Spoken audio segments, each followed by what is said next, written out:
تعلمت من الإمام أحمد الحسن عليه السلام إن المستحيل ما يقرره الإنسان على نفسه وليس هنالك مستحيل. I learned from Ahmed Hassan we say about him that mercy comes first and the humanity comes first before religion.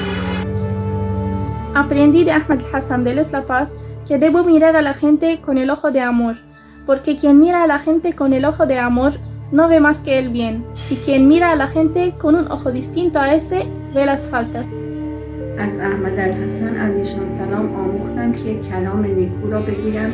یا اصلا چیزی نگویم. 私はアハマド・アル・ハサンからこう学びました。神から最も遠い人々が時に神について最もよく知っている者たちであり、神に最も近い人々が時に神について最も知らない者たちであることがあります。Ben Ahmed Hasan'dan minhüselam öğrendim ki din başkalarına güzel muamele etmektir. Başkalarına güzel muamele etmeyenin dini yoktur. ฉันได้เรียนรู้จากอิหมัมอามัดอัลฮัสซันขอความสันติสุขจงมีแด่ท่านให้ความเมตตาและมนุษยธรรม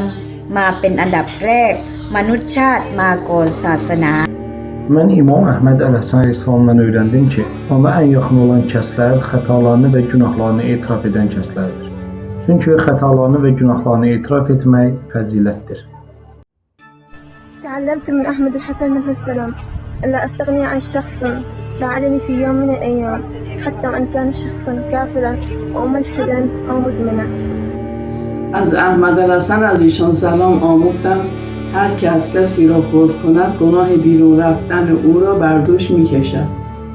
تعلمت من أحمد الحسن عليه السلام أن الله لا